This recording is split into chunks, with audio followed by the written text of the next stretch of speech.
Normalement, c'est un fold, mais ce qui est intéressant, c'est que j'ai un tels précis sur ce joueur. Bon, on se retrouve pour le 6ème vlog. Énergie sur 10, 27 000, je sais pas pourquoi. Genre, ça fait 3 jours, j'ai quasiment pas dormi, mais j'ai une énergie de fou. Donc, bah écoutez, nice. Je vais probablement être un peu agressif ce soir en vrai. Je sais pas, genre, j'ai besoin de sensations. On se retrouve tout de suite aux tables, et je pense que ça va être vraiment une bonne session. Donc, à tout de suite.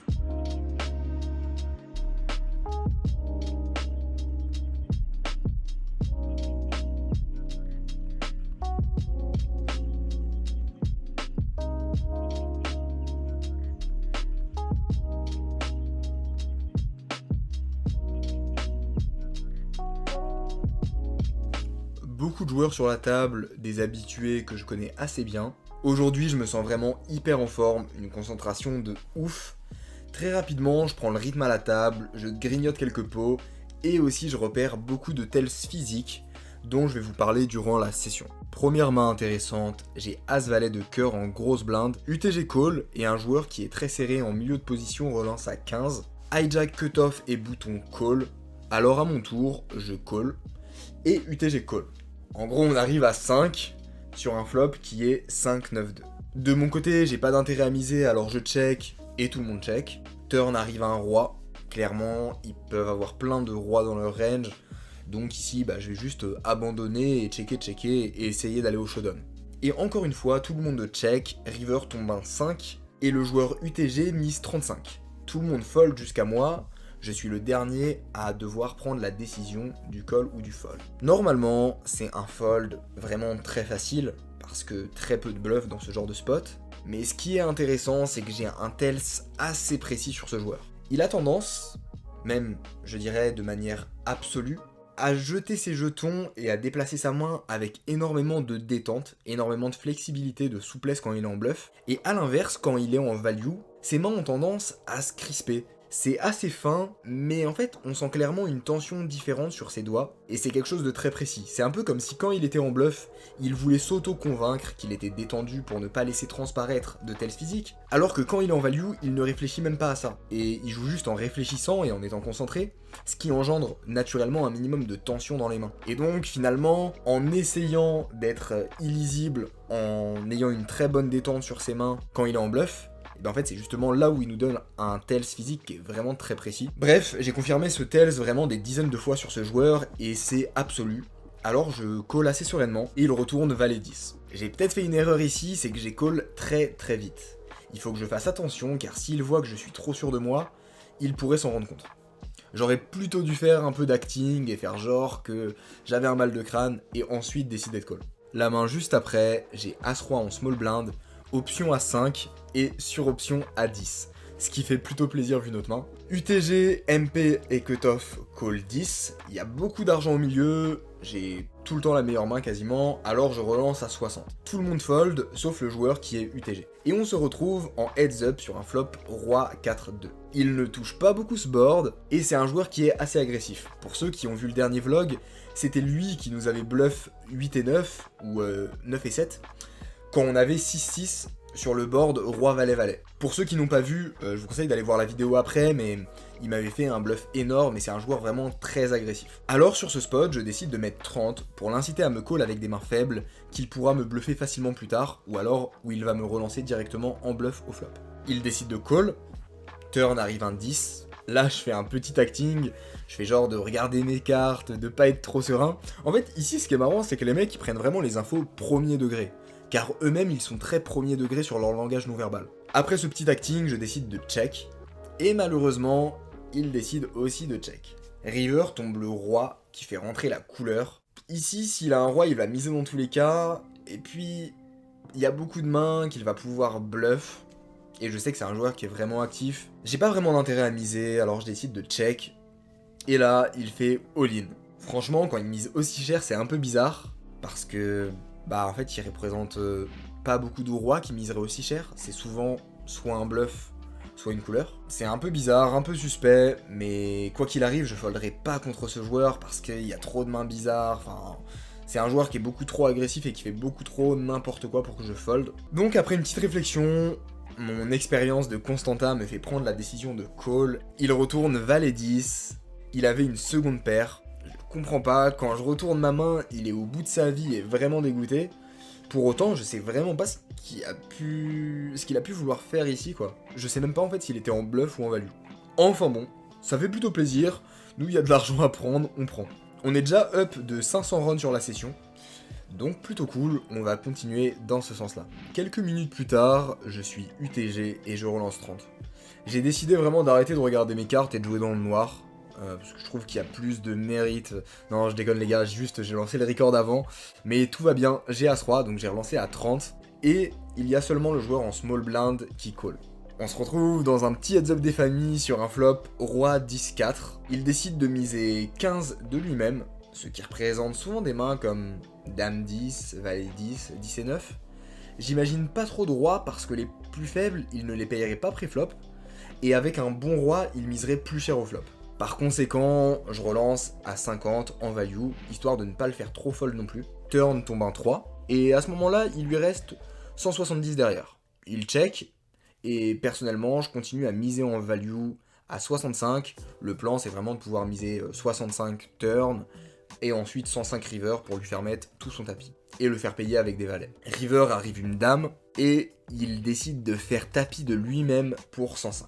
Le pot est énorme et il ne me reste pas grand chose à mettre, mais pour autant il ne représente pas de bluff. Et de l'autre côté, il peut complètement jouer Dame 10 qui aurait double paire comme ça. Cependant, quand je le regarde dans les yeux, il me fixe avec le menton très haut, beaucoup d'assurance, du genre mec, je suis plus solide, je vais pas baisser le regard. Les tells physiques sont vraiment dépendants des joueurs, il n'y a pas de bot secrète qui marche à chaque fois, mais par contre, on peut savoir que quand un type de joueur fait un certain type de choses, c'est souvent un bluff ou c'est souvent une value. Je vais m'expliquer. Pour le coup, c'est un joueur que j'ai classifié comme amateur. Il tient mal ses jetons, il ne sait pas compter la taille du pot rapidement. Quand il doit call, il met du temps à compter les jetons qu'il a pour call le bon montant. Enfin bref, c'est un joueur amateur débutant. Et donc, quand il va avoir un comportement de ce type, ça va très souvent être premier degré. Par son non-verbal, il va vouloir représenter ce qu'il veut que je croie. S'il veut me faire croire qu'il est fort, alors il va montrer un comportement fort. Ça va plutôt être les joueurs plus avancés, soit les joueurs amateurs mais qui ont beaucoup plus d'expérience, ou les joueurs pros qui vont faire ce qu'on pourrait appeler du mind game. J'essaie de te faire croire que j'essaie de te faire croire ça, alors que en fait, j'ai ça. Enfin, vous voyez le genre de dynamique. Mais pour le coup, un joueur amateur avec peu d'expérience ou un joueur débutant, ça va être très souvent premier degré. Avec ces infos, je décide de call, et il retourne Valet 10. Bon, décidément, on me fait des bonnes livraisons aujourd'hui. Main suivante, j'ai une paire de 10 au cut-off. Le joueur en hijack relance 15, et je décide de seulement call avec ma paire de 10 parce que c'est un joueur que je sais très serré, alors j'ai pas vraiment d'intérêt à sur-relance. Le joueur au bouton call, et arrive un flop 4-4-2, ce qui est plutôt vraiment cool pour nous. Le joueur hijack mise 30, et je décide de relancer 75, l'idée c'est de contrôler plus facilement le pot, de toujours être en value sur des mains comme As-Dame, As-Roi, As-Valet, qu'il me surrelance de lui-même des mains comme Dame-Dame, Valet-Valet, et aussi d'avoir des infos sur ses timings de call, parce que plus il va payer vite, plus ça sera des calls faciles avec As-Roi, As-Dame, plus il va mettre du temps de décision, et plus ça sera des mains qu'il aurait hésité à surrelancer. Enfin bref, ça va me donner vraiment beaucoup d'informations. Pour le coup, il colle très rapidement, ce qui représente plutôt un tirage couleur, et assez souvent une main comme As-Roi, As-Dame, comme il va beaucoup en avoir dans sa range préflop. Turn tombe un 5 qui rentre la flush, il check, et je décide de miser 50 en value sur les mains comme As-Dame, As-Roi, As-Valet, surtout maintenant qu'ils ont un tirage ventral. Et là, il fait tapis pour 175. C'est vraiment chiant parce qu'il peut complètement jouer ses couleurs comme ça, mais en même temps, il me reste 125 à mettre dans un pot qui va faire plus de 500. J'ai l'impression qu'il peut quand même avoir tous les As-Roi, As-Dame, As-Valet avec un trèfle. Après un bon moment de réflexion, je décide de call les 125 restants. Avant de vous montrer sa main, je vous montre quelques analyses que j'ai faites à froid, et je vous montre aussi le processus un peu que j'utilise pour analyser. Comme vous l'avez vu dans les dernières vidéos, j'utilise le logiciel Flopzilla qui est assez sympa pour ça. Donc voilà la range que je lui attribue pré-flop. Voici ce qu'il va payer au flop selon moi. Je pars du principe qu'il va surrelancer les mains comme Dame-Dame 9-9. En tout cas qu'il va au moins hésiter. Là il a payé vraiment très vite. Et je ne mets pas tous les As-Roi, As-Dame, As-Valet, je mets juste une pondération dessus, parce que j'estime que c'est des mains qu'il ne va pas toujours miser au flop. Et aussi, je mets une petite fréquence sur des combos de Roi-Dame qu'il pourrait jouer comme ça. Sur la turn, face à sa mise, je vais faire deux scénarios. Un optimiste et un pessimiste. Si le call est bon dans les deux cas, alors je peux call confiant dans ce genre de spot et je le classifie en zone verte. Si les deux sont mauvais, je classifie ce genre de spot en zone rouge. Et si l'optimiste autorise un call et le pessimiste ne l'autorise pas, alors là on est dans une zone orange et c'est des spots où je vais plutôt devoir faire attention. C'est comme ça que j'aime travailler mon jeu et c'est comme ça que j'aime analyser les spots. Ça me permet d'être assez souple et d'avoir deux estimations d'un même spot pour trouver plus facilement la vérité et adapter plus facilement selon les différents types de profils. Dans la première estimation, je pars du principe qu'il va faire tapis avec tous les As-Roi, As-Dame, As-Valet avec un trèfle, avec des paires faibles, etc.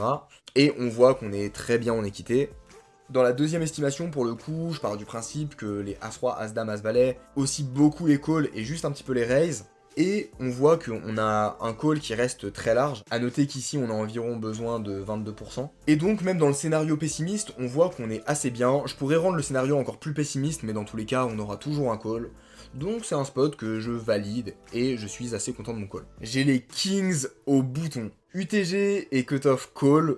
Je surrelance à 35. UTG et le cutoff décide de call contre ma relance. Arrive un flop, Dame, Dame 2. Bah, clairement, c'est dégueu. Tout le monde check. Je check aussi parce que j'ai pas vraiment d'intérêt à miser là-dessus. J'ai même pas besoin de protection. Alors je préfère les laisser toucher certaines turns pour ensuite pouvoir value. Turn arrive un 8 et le joueur UTG mise 75. Un joueur qui a trop peu d'expérience. Je l'ai vu dans certains spots où il comprenait même pas qui avait la meilleure main. Il avait du mal à lire les boards. Enfin bref, un pur débutant. Et vu ces infos, je me sens un peu dans l'obligation de call. Et river tombe un 2. Et il décide encore de miser 75. Même raisonnement. Je trouve ça très difficile de fold. Je sais pas ce que le mec peut penser. Il peut se dire que j'ai check, que j'ai pas de dame. Enfin bref. Le spot pour moi est trop difficile à fold au vu du profil. Alors je call et il retourne 6 et 8. Putain, on a vraiment des beaux spécimens aujourd'hui, c'est vraiment cool. Après une bonne heure à fold, je découvre 10 et 9 au cutoff. Option à 5, hijack call, alors je relance à 40. J'ai été très passif, alors j'en profite maintenant pour représenter de la force. Bouton call, hijack call, et arrive un flop, valet 5-4. Hijack check, et moi je décide de miser 60 directement en bluff, parce que clairement c'est pas un board qui vont super bien connecter. Le joueur au bouton call et le joueur en hijack fold. Sur la turn tombe un 2 de trèfle qui m'offre un tirage couleur. Et ici, il lui reste seulement 250 derrière. Je sais qu'en faisant tapis, je pourrais faire fold toutes les paires intermédiaires et profiter du fait notamment que j'ai été assez passif. Je pense que j'ai beaucoup de crédit. Il décide de faire tapis. Il hésite un long moment, puis il finit par call et il retourne As-Valet. Je suis assez content de mon bluff parce que clairement, s'il hésite à call cette main-là, ça veut vraiment dire que le bluff est très rentable. Bon, on a encore un tirage couleur, c'est pas fini. On run 2 fois les rivers et malheureusement rien ne rentre. Malgré ce coup qui défonce un peu nos gains sur la session, on reste bien positif. Après cette main, je décide de quitter la session pour aller dormir un peu avant de réattaquer demain. Les gars, j'espère que vous avez kiffé, on se retrouve tout de suite pour le bilan financier.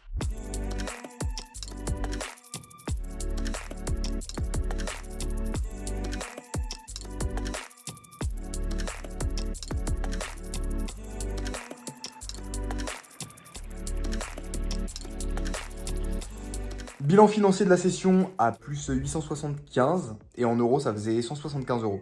Donc plutôt très positif. La session au début c'était la folie. Après je me suis mangé quelques mauvais spots mais franchement c'était une super session. Niveau de jeu je suis trop content parce qu'en vrai j'ai des tells physiques de ouf. En gros en fait si j'ai des semaines de ouf aussi c'est parce que je bosse énormément les tells en ce moment. En gros la journée je fais mes coachings, le soir je joue et la nuit au lieu de dormir je bosse les tells, tout ce qui est tells physique et tout.